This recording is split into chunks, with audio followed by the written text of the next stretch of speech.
I want to prove that root 2 is an irrational number. And we're going to do it by a type of proof called proof by contradiction. So before I go through the proof of root 2, I'm going to go through what I think is an easier proof by contradiction, just to give you an example of what proof by contradiction really means. And then in the second half of the video, I'm going to prove by contradiction that root 2 is an irrational number. So if all that you want to look at is that the proof of root 2 is an irrational number, you can skip on this part if you have seen proof by contradiction before. If you haven't seen proof by contradiction ever before, you might as well just have a look at this first part, because you could actually get asked this first part in the exam as well. So what might they ask? They might ask me to prove by contradiction, so I'm not going to write that the function, let me just make up one maybe, function 5x plus 3 all over 3x plus 9, they want you to prove that it has no turning points. So what I'm going to do is I'm going to contradict myself, or I'm going to contradict what the question says. I'm going to assume it has turning points. I'm going to contradict it. If it has turning points, what do I know about those turning points? I know that the slope of those turning points is 0. So now my first step is to contradict it and assume this function has turning points. So let's go with this. I've now made my contradicting statement. I'm going to go with this and see what happens. So if I want to differentiate this, I'm going to use not exactly like something that's in the left-hand side of the log tables. It's not the product rule. Okay, it's the quotient rule. That's U and that's V. Okay, so quotient rule, we have V times du dx minus U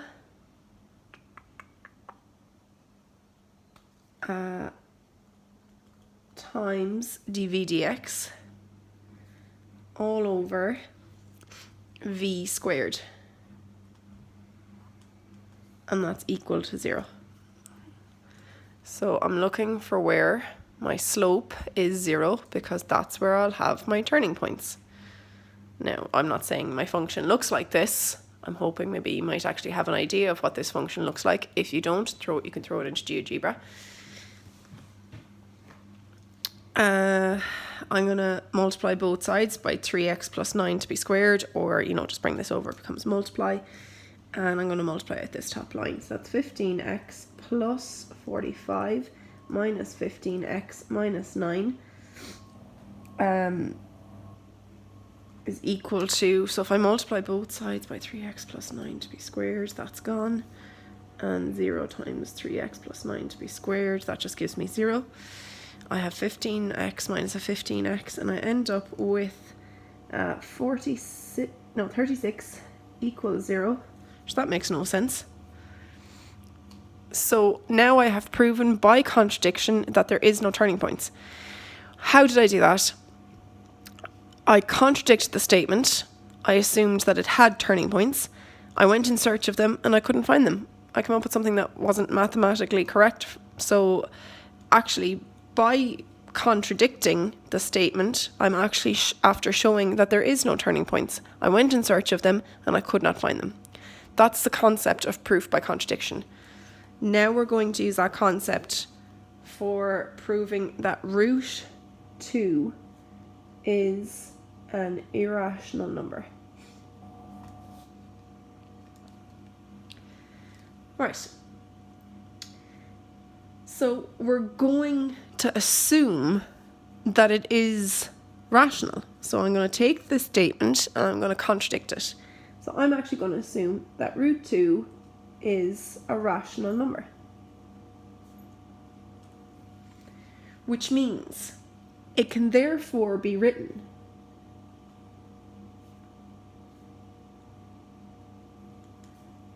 as a fraction.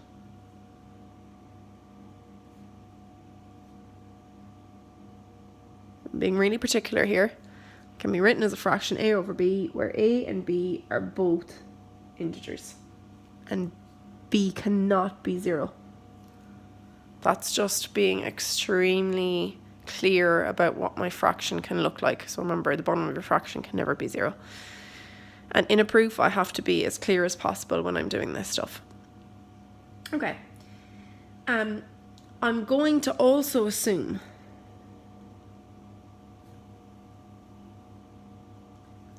so, like I said, I'm being as clear as possible. I'm going to assume that a over b is root 2 written in its simplest form.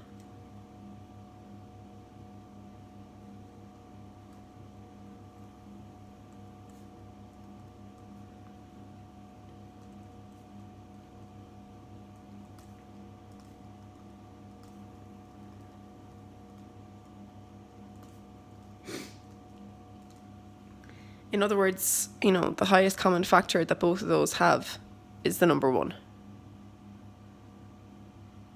So it's like I'm assuming that it's the fraction 3/5, which is 6 over 10 in its lowest form. And 3/5, 3 and 5, the only factor they have in common is the number 1. So that's all that I'm saying here. It's written in its simplest form. Okay, so root 2 is an irrational number. I have so far contradicted that statement and then just clarified what I mean exactly by that root 2 is a rational number, which means it can be written as a fraction, and I've just been as clear as I possibly can here. So if root 2 can be written as a fraction in its simplest form, then root 2 is equal to the fraction that I've described here. I'm going to square both sides.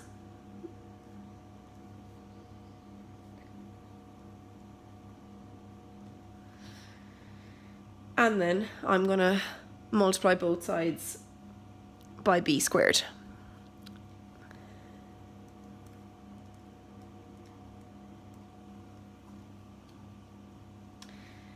I want you to have a think about this. If b squared is an integer, a squared has to be a multiple of 2. And I already have said that b is an integer, so if b is an integer, well then b squared is an integer. So that means that a squared has to be a multiple of 2. Think about it, it's 2 times b squared, which means that a squared has to be 2 times b squared. So a squared, this implies that a squared has to be, the statement here, a multiple of 2, of the number 2.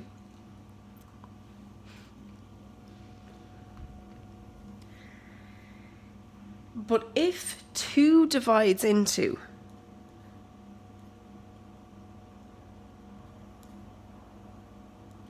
a squared, then 2 divides into a. So I really want you to think about that line there. If 2 divides into a squared, I want you to pick real numbers and think about this. If 2 divides into a squared, then 2 divides into a.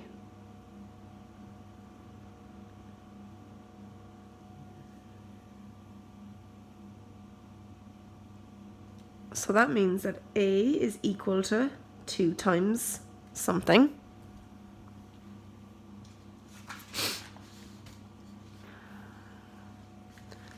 So I really need you to think about those couple of lines there.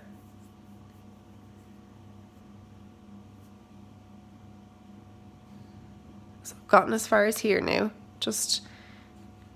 I know I'm saying my first statement is that root 2 is a rational number. So they've said irrational. I'm saying no, I'm going to contradict that and say it's a rational number. Then I squared both sides. Then I isolated the a squared. Then I'm after looking here and saying, right, well, 2 times b squared is equal to a squared. So a squared has to be a multiple of 2. If 2 divides into a squared, then 2 divides into a, which means that a is equal to 2 times something. And keeping that piece of information here, I'm going to have a look back here. I'm going to replace a with 2k. So my final line here was 2b squared is equal to a squared. I'm now replacing a with 2k.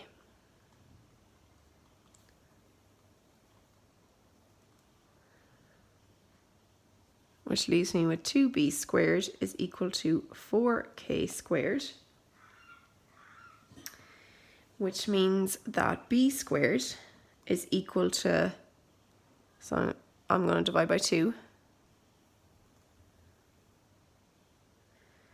Now, as k squared is an integer, like look at it, k squared is definitely an integer, then 2 times k squared is equal to b squared. So we now know that b squared is a multiple. So this is kind of like what happened a minute ago. B squared is a multiple of 2, which means that 2 divides into b squared.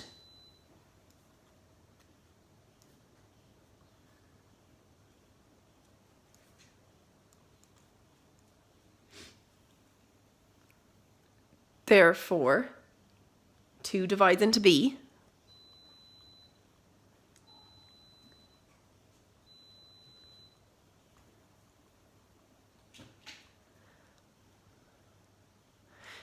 Now, if you have a look, we're after saying 2 divides into a and 2 divides into b. But then this contradicts the assumption way back up here that this is in its simplest form. That this is a fraction written in its simplest form. So if 2 divides into a and 2 divides into b, that means I could simplify that fraction by the number 2. But sure, I said already at the start that it's a fraction in its simplest form. And this completes the proof.